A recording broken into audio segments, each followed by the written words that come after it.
Ya, Bismillahirrahmanirrahim. Assalamualaikum warahmatullahi wabarakatuh. Waalaikumsalam warahmatullahi wabarakatuh. Bagaimana kabarnya Ibu Suryani? Alhamdulillah baik, Pak. Bagaimana kabarnya anak-anakku sekalian? Baik, Pak. Nah, mudah-mudahan sehat semua dan tetap lalu lindungan Allah Subhanahu wa taala walaupun kita laksanakan pembelajaran masing-masing di rumah. Pertama-tama kami ucapkan puji syukur kepada Allah Subhanahu wa taala atas rahmat kesehatan yang diberikan kepada kita semua sehingga pada hari ini kita dapat melaksanakan pembelajaran yang mana kegiatan pembelajaran ini dilaksanakan lewat daring disebabkan karena situasi pandemi COVID-19. Pada wawancara kemarin, Ibu Suryani telah menyampaikan kompetensi dasar, kompetensi inti, tujuan pembelajaran, dan semua perangkat pembelajaran. Sehingga pada hari ini kita melaksanakan pasca supervisi akademik. Mudah-mudahan dalam proses pembelajaran, anak-anakku sekalian dapat memperhatikan dengan baik materi yang akan disampaikan oleh Ibu Guru. Untuk itu, kami mohon kepada Ibu Suryani menyampaikan atau memaparkan materinya. Untuk itu anak-anakku sekalian, tolong diperhatikan baik-baik apa penyampaian dari Bapak Ibu Guru. Silakan, Bu. Ya, terima kasih Pak atas kesempatan yang diberikan.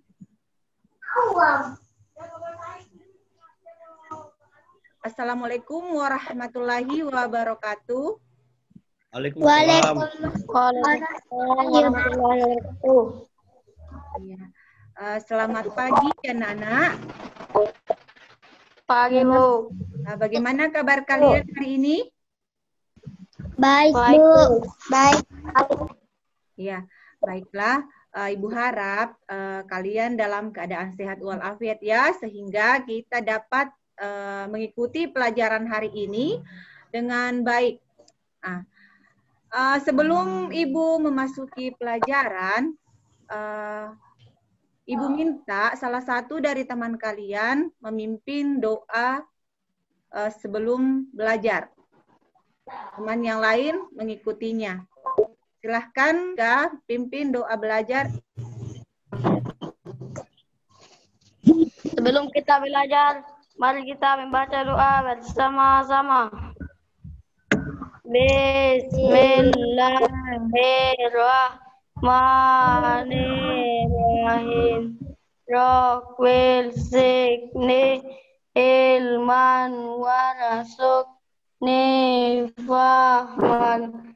Artinya, ya Allah, tambahkanlah ilmuku dan berilah aku rezeki pemahaman yang luas. Amin. Ya, amin. Ya, usahakan itu mengutamakan doa dulu sebelum memulai kegiatan. Ya, supaya kegiatan yang kita lakukan itu mendapatkan berkah. Ya. Baiklah anak-anak. Kita masih berada di situasi pandemi. Ibu harap kalian tetap mematuhi protokol kesehatan, yaitu pertama, tetap pakai masker apabila kalian keluar rumah. Kedua, sering cuci tangan pakai sabun. Ketiga, jaga jarak. Dan keempat, hindari kerumunan. Ya, jangan lupa juga anak-anak, lingkungan di sekitar kalian harus selalu bersih agar kalian terhindar dari segala macam penyakit. Ya, baiklah.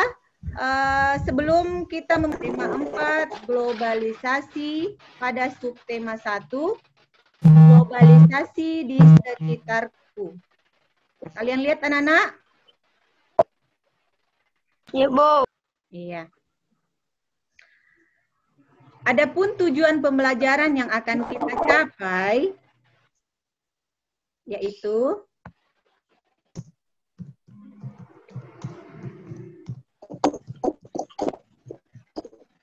Nah, pertama, setelah mengamati tayangan PowerPoint, siswa mampu menjelaskan peran Indonesia dalam berbagai bentuk kerjasama di bidang sosial budaya dalam lingkup ASEAN dengan tepat. Kedua, setelah siswa bersama guru berdiskusi, siswa mampu menyajikan informasi tentang peran Indonesia dalam berbagai bentuk kerjasama di bidang sosial budaya dalam lingkup ASEAN dengan tepat. Nah, ketiga, dengan membaca teks eksplanasi, siswa mampu menjelaskan peran penting dari teks tentang cara menghasilkan energi listrik. Nah, dengan membaca teks eksplanasi bersama guru, siswa mampu memberikan informasi penting dari teks tentang cara menghasilkan energi listrik dalam bentuk visual dengan tepat. Kemudian, dengan mengamati gambar model rangkaian listrik PLTA, siswa mampu mengidentifikasi cara menghasilkan energi listrik dengan benar. Nah, kemudian setelah mengamati gambar model rangkaian listrik PLTA, siswa mampu melaporkan hasil pengamatan tentang cara menghasilkan listrik dengan benar. Nah, itulah keenam tujuan pembelajaran yang akan kita capai pada pembelajaran hari ini. Nah, anak-anak, kalian masih tahu apa itu? Siapa yang masih ingat apa itu globalisasi? Nah, globalisasi itu artinya mendunia, menyeluruh. Perubahan yang secara menyeluruh. Iya. Kita telah berada di era globalisasi. Dapatkah kamu menyebutkan dan menjelaskan fakta tentang globalisasi yang ada di sekitarmu? Nah, coba kalian perhatikan gambar yang ada di sini. Apa kalian bisa melihat? Iya, Bu. Iya, Bu. Ada gambar batik, karpet, boneka, mobil, jam tangan, dan juga susu. Nah, dari keenam produk ini, seiring dengan perkembangan zaman, kita bisa mendapatkan semua ini dengan mudah, tanpa kita harus keluar rumah untuk membelinya. Itu karena adanya pengaruh globalisasi.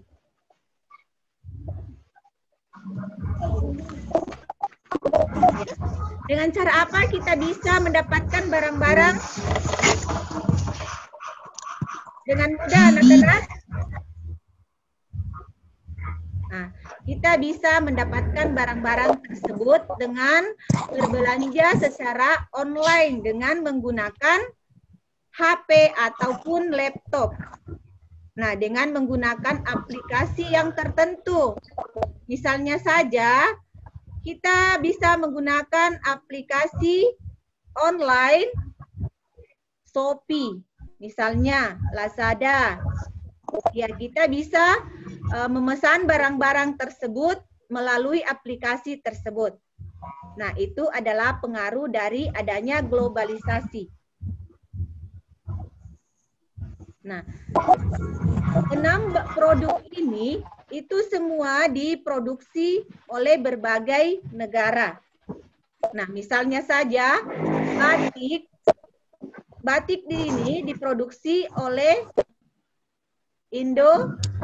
Indonesia, karpet dari Turki, boneka dari Tiongkok, nah, mobil dari Jepang, jam tangan dari Swiss, dan susu dari Selandia Baru. Nah, coba kalian perhatikan benda-benda yang ada di sekitar kalian. Apakah kalian mempunyai HP? Iya, Bu. Ya. HP itu diproduksi negara apa? Diproduksi oleh negara apa?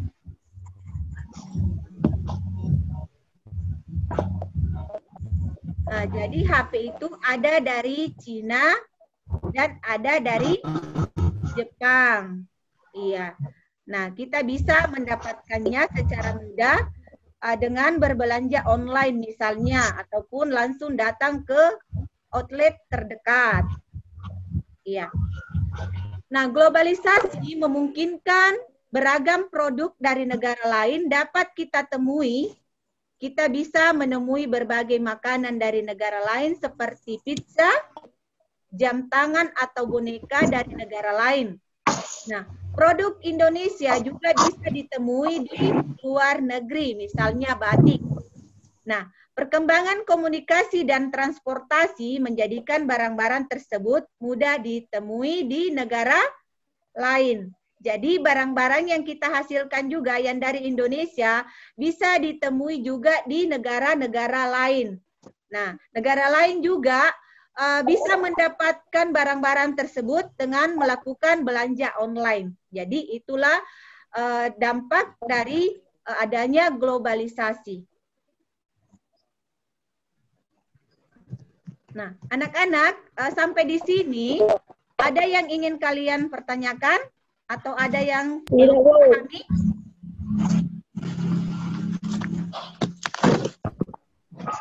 Nah, baiklah. Nah, anak-anak, coba perhatikan teks di bawah ini. Nah, di sini ada teks yang berjudul Menlu Hillary Clinton promosikan angklung ke dunia. Nah, menjelang akhir pertemuan ke-44 Menteri Luar Negeri ASEAN, tepatnya pada tanggal 22 Juli 2011 malam di Hotel Nusa Indah, Bali, diselenggarakan acara makan malam. Acara tersebut dihadiri lebih dari 50 menteri luar negeri. Nah, tampak Menteri Luar Negeri Amerika Hillary Clinton dan Menteri Luar Negeri dari negara-negara ASEAN, Cina, Rusia, Uni Eropa, peninjau dan tamu dari berbagai negara lain. Nah, tentu saja berbagai makanan tradisional dihidangkan dan berbagai kesenian daerah ditampilkan seperti tari-tarian tradisional Jakarta, Bali, dan Aceh. Sebagai acara puncak adalah penampilan angklung interaktif oleh Saung Mang Ujo. Semua hadirin dibagikan angklung berbagai tanda nada. Kemudian memainkannya bersama-sama dengan dipimpin oleh Daeng Ujo. Nah, tampak semua undangan berbahagia. Mereka dihadiahi angklung yang baru saja mereka mainkan sebagai tanda mata dari Indonesia. It's for you, a souvenir from Indonesia, kata Daeng Ujo, sang komandan. Nah, malam yang berkesan itu sangat membantu dalam menciptakan iklim yang kondusif. Malam tersebut membuat pertemuan para menteri luar negeri ASEAN dan berbagai pertemuan bilateral lainnya berlangsung sukses. Foto Ibu Hillary Clinton pun menghiasi berbagai surat kabar di dunia. Berkat angklung, Bu Hillary Clinton pun menjadi duta Indonesia. Ini diambil atau dikutip dari www.kompasiana.com. Ya, ini bukti bahwa kebudayaan yang ada di Indonesia itu bisa dinikmati di negara-negara lain. Contohnya saja, angklung ini ditampilkan di negara-negara ASEAN. Nah, dengan penampilan angklung ini bisa kebudayaan Indonesia bisa dikenal oleh negara-negara luar.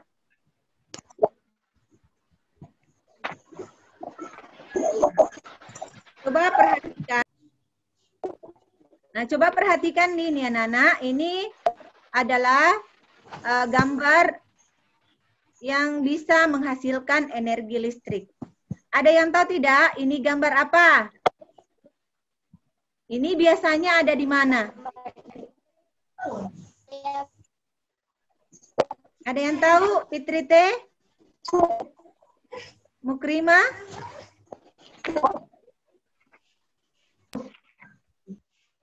Saya, Bu. Ya? Saya, Bu. Iya, Mukrimah. Iya, bendungan, Bu. Iya, ini adalah gambar bendungan. Nah, jadi Bendungan. ini adalah gambar bendungan.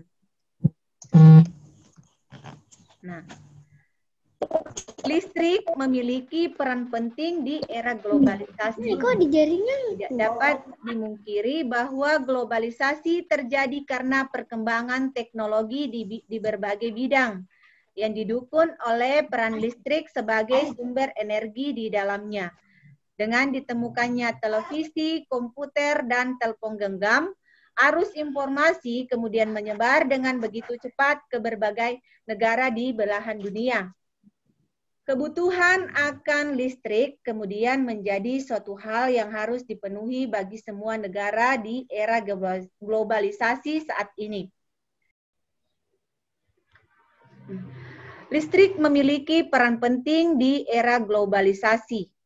Tidak dapat dimungkiri bahwa globalisasi terjadi karena adanya perkembangan teknologi di berbagai bidang yang didukung oleh peran listrik sebagai sumber energi di dalamnya. Dengan ditemukannya televisi, komputer, dan telepon genggam, arus informasi kemudian menyebar dengan begitu cepat ke berbagai negara di berbagai belahan dunia. Kebutuhan akan listrik kemudian menjadi suatu hal yang harus dipenuhi bagi semua negara di era globalisasi saat ini. Listrik dihasilkan di pusat pembangkit menggunakan beragam sumber energi. Pada pembangkit listrik tenaga air, air dari waduk atau sungai masuk melalui pintu yang diatur oleh katup pengaman. Nah, air kemudian masuk ke tangki pengaman tekanan. Air di dalam pipa pesat mengalirkan dan mengarah ke air ke turbin melalui katup pengatur tekanan untuk mendapatkan tekanan energi yang besar. Energi potensial air kemudian menggerakkan turbin. Energi gerak tersebut kemudian diubah menjadi energi listrik oleh generator. Energi listrik dari generator kemudian diatur kapasitas tegangannya dan dialirkan oleh transformer. Energi listrik kemudian dibagikan ke konsumen oleh saluran transmisi. Nah, komponen utama pada semua pembangkit energi listrik adalah turbin dan generator. Turbin tersebut harus bergerak untuk menghasilkan energi gerak yang kemudian diubah menjadi energi listrik oleh generator.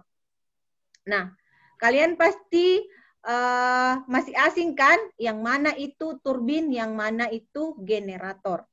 Nah, berikut ada video, silahkan disimak videonya tentang cara kerja turbin dan generator untuk menghasilkan energi listrik.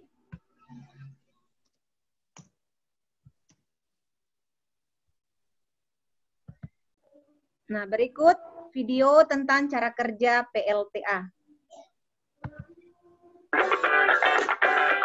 Pembangkit listrik tenaga air atau PLTA adalah suatu sistem pembangkit energi listrik dengan cara memanfaatkan aliran dari air yang kemudian diubah menjadi energi listrik melalui putaran turbin dan generator. Sistem yang sangat sederhana dan yang paling penting adalah ramah lingkungan. 4 komponen utama dari PLTA adalah waduk atau bendungan, saluran pelimpah atau pembawa air, dung sentral atau powerhouse, dan unit transmisi yang mengalirkan produksi listrik ke konsumen. Bentuk utama dari pembangkit listrik jenis ini adalah motor yang dihubungkan ke turbin yang digerakkan oleh tenaga kinetik dari air. Pembangkit listrik tenaga air bekerja dengan cara mengubah energi potensial air dari bendungan atau air terjun menjadi energi mekanik dengan bantuan turbin air. Dan dari energi mekanik diubah menjadi energi listrik dengan bantuan generator. Bendungan berfungsi menaikkan permukaan air untuk menciptakan tinggi jatuh air. Selain menyimpan air, bendungan juga dibangun dengan tujuan untuk menyimpan energi. Intake adalah pintu air yang berguna untuk memasukkan aliran air menuju turbin melalui pipa pesat. Pipa pesat adalah saluran pipa air yang menuju ke turbin. Nah, di dalam pipa ini tekanan air akan naik. Turbin berfungsi untuk mengubah energi potensial menjadi energi mekanik. Air akan memutar sudut-sudut dari turbin sehingga turbin berputaran. Perputaran turbin ini kemudian dihubungkan ke generator. Generator yang terhubung ke turbin dengan bantuan poros dan gearbox memanfaatkan perputaran turbin untuk memutar kumparan magnet dalam generator, sehingga terjadi pergerakan elektron yang menghasilkan arus AC. Trafo digunakan untuk menaikkan tegangan arus bolak-balik agar listrik tidak banyak terbuang saat dialirkan melalui transmisi. Trafo yang digunakan pada bagian ini adalah trafo step up. Transmisi berguna untuk mengalirkan listrik dari PLTA ke rumah-rumah atau industri. Sebelum listrik dipakai oleh rumah atau industri, tegangannya diturunkan lagi dengan trafo step down. Beberapa keuntungan yang diperoleh dari pembangkit listrik tenaga air adalah antara lain sebagai berikut. Dibandingkan dengan pembangkit listrik jenis yang lain, PLTA ini cukup murah karena menggunakan energi alam.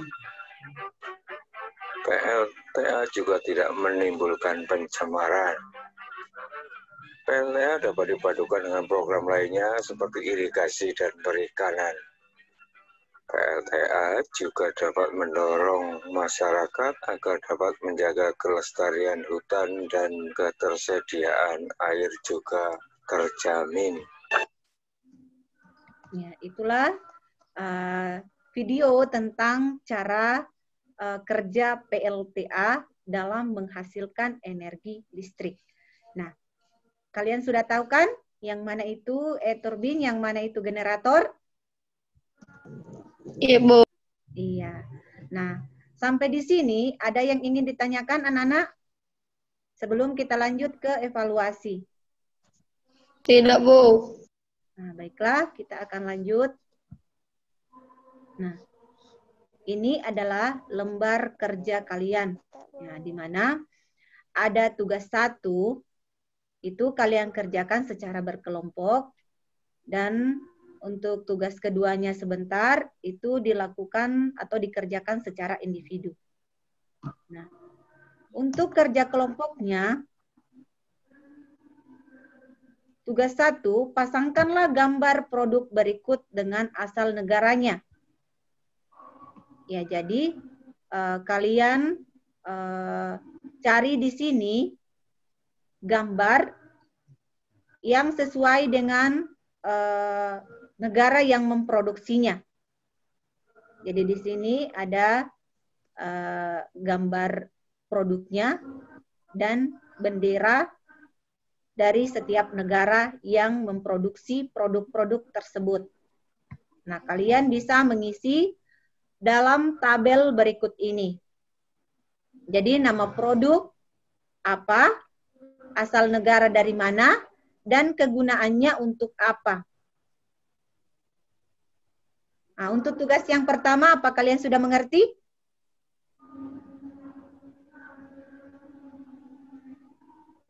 Ya, baiklah, kita lanjut ke tugas yang kedua. Nah, carilah informasi tentang berbagai bentuk kerjasama di bidang sosial dan budaya yang dilakukan oleh Indonesia dengan negara-negara ASEAN. Nah, kamu bisa mencari informasi tersebut di berbagai media seperti surat kabar, majalah, atau artikel-artikel berita di media elektronik. Jadi kalian juga bisa mencarinya di lewat internet. Nah, kalian sudah punya HP semua kan? Jadi kalian bisa mencari informasi tentang kerjasama Indonesia dengan negara-negara di Asia Tenggara di bidang sosial budaya di masa globalisasi. Ya, jadi di sini ada 2 kolom. Ini berbentuk diagram. Bentuk kerjasamanya apa? Peran Indonesia dalam hubungan kerjasama dengan negara di Asia Tenggara. Kalian bisa menuliskannya di sini. Nah, itu pada tugas kedua yang dikerjakan secara individu. Jadi, tugas pertama dikerjakan secara berkelompok dan tugas kedua dikerjakan sendiri atau mandiri. Paham, anak-anak? Iya. Jadi, untuk materi hari ini cukup sekian dulu, dan adapun kesimpulan yang dapat kita ambil dari kegiatan pembelajaran hari ini, yaitu kita bisa mengetahui berbagai bentuk informasi tentang dampak-dampak dari globalisasi. Nah, di mana dengan gampang kita bisa mendapatkan sesuatu dengan cara misalnya kita berbelanja online, barang yang ada dari jauh itu kita bisa dapatkan dengan cepat atau mudah. Kemudian pembangkit listrik tenaga air yang melalui kerja turbin dan generator. Nah, cukup sekian dulu pembelajaran dari Ibu. Nah, sebelum Ibu tutup pelajaran hari ini, marilah kita bersama-sama mengucapkan hamdalah. Alhamdulillahi Rabbil Alamin. Sekian dan terima kasih. Sampai jumpa lagi di pembelajaran berikutnya. Assalamualaikum warahmatullahi wabarakatuh. Demikianlah pemaparan materi yang telah disampaikan oleh guru kelas NAS di Impres Balinapan. Mudah-mudahan materi yang telah disampaikan dengan mudah dapat diketahui dan dipahami oleh anak-anakku sekalian. Tak lupa pula kami sampaikan kepada ibu guru dan anakku sekalian untuk selalu mengikuti protokol kesehatan, yaitu pakai masker, jangan lupa cuci tangan, jaga jarak, dan hindari kerumunan. Demikianlah pelaksanaan supervisi akademik pada hari ini. Semoga Allah Subhanahu wa Ta'ala memberikan amal jari kepada ibu guru dan anak-anakku semua diberikan kesehatan dan tetap dalam lindungan Allah Subhanahu wa Ta'ala. Dan perlu saya sampaikan kepada ibu guru bahwa yang paling penting dalam pelaksanaan supervisi akademik ini tak lain adalah untuk memperbaiki kualitas proses pembelajaran. Ya, Pak. Demikianlah tambahan penyampaian kami pada hari ini. Dan mohon maaf bila ada yang kurang. Kami tutup dengan membaca Billahi taufiq wal hidayah. Assalamualaikum warahmatullahi wabarakatuh. Waalaikumsalam warahmatullahi wabarakatuh.